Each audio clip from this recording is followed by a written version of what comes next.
दोस्तों 2024 के इस चुनाव में आजमगढ़ में बिल्कुल घमासान चल रहा है। आजमगढ़ का चुनाव कहें तो यूपी की सबसे हॉट सीटों में से है और इस टाइम पे समाजवादी पार्टी द्वारा पूरा दमखम लगा दिया गया है, क्योंकि पिछली बार धर्मेंद्र यादव चुनाव हार गए थे।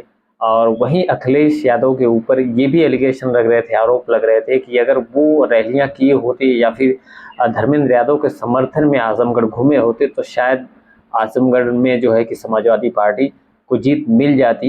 लेकिन कहीं न कहीं अब की बार अखिलेश यादव उस अपनी गलती को दोहराना भी नहीं चाहते और किसी कीमत पे भी आजमगढ़ की सीट को खोना नहीं चाहते हैं और अब जो अपनी हार हुई थी उनकी, उसका बदला भी अब की बार लेना चाहते हैं। इसीलिए उनकी तमाम रैलियां आजमगढ़ में हुई, तमाम भीड़ भी उनकी रैलियों में आई।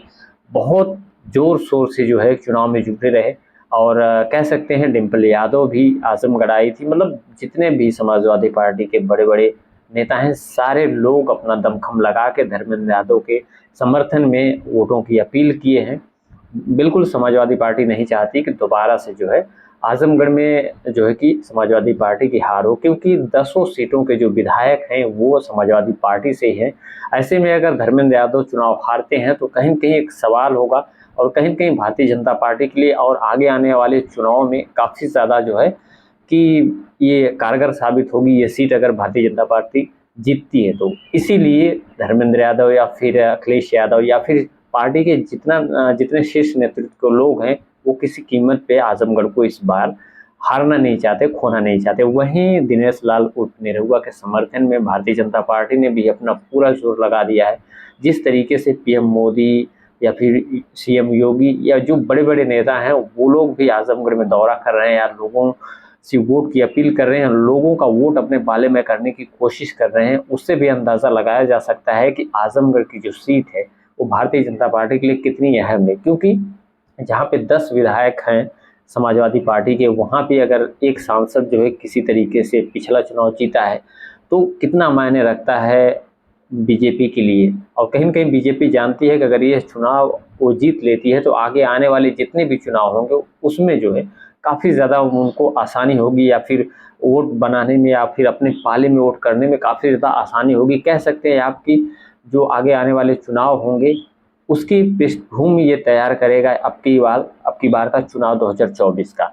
और कहीं न कहीं निरहुआ के लिए भी एक कह सकते हैं आप, उनकी भी साख दाँव पे लगी है, चाहे भारतीय जनता पार्टी में उनकी इमेज हो, उनकी जगह हो या फिर आज़मगढ़ में उनकी जगह हो। उनकी भी साख दाँव पे लगी है और किसी कीमत पे वो चुनाव को हारना ही नहीं चाहते हैं और पार्टी का शीर्ष नेतृत्व भी कहीं न कहीं लगा हुआ है। अब देखने वाली बात ये होगी कि पिछली बार बहुत कम अंतर से दिनेश लाल निरहुआ सीट जीते थे, क्योंकि 8,000 या 10,000 के आसपास वोट जो होते हैं लोकसभा में बहुत मायने नहीं रखते हैं, हालाँकि एक ही वोट से हार-जीत होती है।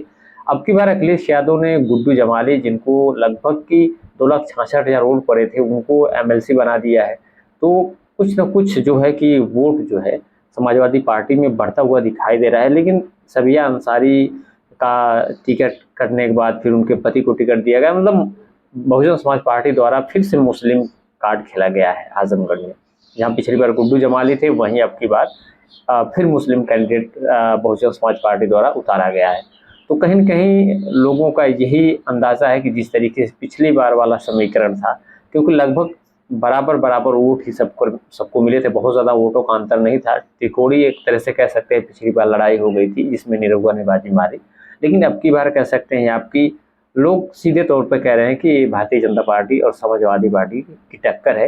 हालाँकि बसपा पार्टी ने मुस्लिम कैंडिडेट फिर से उतारा है, लेकिन अगर लोगों की माने तो यहाँ के गुड्डू जमाली यहाँ के लोकल नेता थे और काफ़ी ज़्यादा पकड़ थी मुस्लिम और भी वोट बैंक में। तो इस वजह से कहीं न कहीं उनको काफ़ी ज़्यादा वोट मिला था। फिलहाल चुनाव है, इसमें कुछ कहा नहीं जा सकता है, जनता का मन किधर जा सकता है, किसको वोट कर सकती है, क्योंकि एक गुप्त मतदान होता है, कोई नहीं जानता कि कौन किसको वोट दे रहा है। तो समीकरण फिलहाल यही कह रहे हैं कि भारतीय जनता पार्टी, समाजवादी पार्टी में साख बचाने की लड़ाई है और इसमें देखना है कि कौन जीतता है। फिलहाल बहुजन समाज पार्टी भी बड़े-बड़े दावे कर रही है आजमगढ़ को लेके, अब बहुत सारी सीटों को लेके। लेकिन इस चुनाव में एक चीज़ तो देखी गई है कि बहुजन समाज पार्टी द्वारा लगभग बहुत सारे टिकट, बहुत जगहों के टिकट बदले गए, इन मौके पे टिकट बदले गए। इसको लेके कहीं न कहीं लोगों में बहुत ज़्यादा कन्फ्यूज़न है। जो बहुजन समाज पार्टी का वोट है, कहीं न कहीं वो मुझे लगता है या सब लोग जिस तरीके से बता रहे हैं कि वो कहीं न कहीं कन्फ्यूज़ हो रहा है। और कुछ लोग ये भी कह रहे हैं कि कैंडिडेट बदलने से कोई फ़र्क नहीं पड़ेगा, लेकिन अगर ज़्यादातर लोग की माने तो कैंडिडेट जो मायावती ने बार-बार कई जगह के बदले हैं, इससे जो है उसके जो मतदाता हैं, कोर वोटर हैं, कहीं न कहीं उनका बिखराव ऐसा संभव माना जा रहा है। फिलहाल ये तो चुनाव के दिन या चुनाव के बाद रिजल्ट आने पे पता चलेगा कि कौन-सा मतदाता किसकी तरफ कितना गया है। आज़मगढ़ में लेकिन घमासान बिल्कुल चल रहा है और कल आज़मगढ़ में चुनाव है और कल चुनाव के बाद साफ तौर पे कह सकते हैं आप, जिस तरीके से आजमगढ़ में उत्साह देखने को मिल रहा है, या रैलियों में अखिलेश यादव की रैली हो या फिर मुख्यमंत्री योगी या फिर प्रधानमंत्री की रैली हो, जिस तरीके से भीड़ दिखाई दे रही है, तो कहीं न कहीं अंदाज़ा लगाया जा रहा है कि जितने भी चुनाव हुए हैं, आजमगढ़ का चुनाव सबसे जो है हॉट है और सबसे ज़्यादा बढ़-चढ़ के जनता इसमें हिस्सा लेने वाली है। फिलहाल अब देखने वाली बात है वो होगी कि कल शाम के बाद कितना परसेंटेज वोट पड़ता है, कितना परसेंट वोट, जिस तरीके से बहुत सारी जगहों पे वोट का परसेंटेज कम रहा है, लेकिन सबका अंदाज़ा है कि आजमगढ़ में परसेंटेज जो बढ़ेगा, कम नहीं होगा। अब देखने वाली बात कल शाम को होगी कि कितना परसेंट वोट पड़ता है, और देखने वाली बात 4 जून को भी होगी कि किसके पाले में आजमगढ़ की सीट जाती है। फिलहाल आज की वीडियो में इतना ही। आपकी क्या राय है आजमगढ़ के बारे में, कमेंट सेक्शन में ज़रूर बताइएगा। यह सीट किसके पाले में जाएगी, यह भी कमेंट सेक्शन में ज़रूर बताइएगा। मिलते हैं आपसे नेक्स्ट वीडियो में। जय हिंद।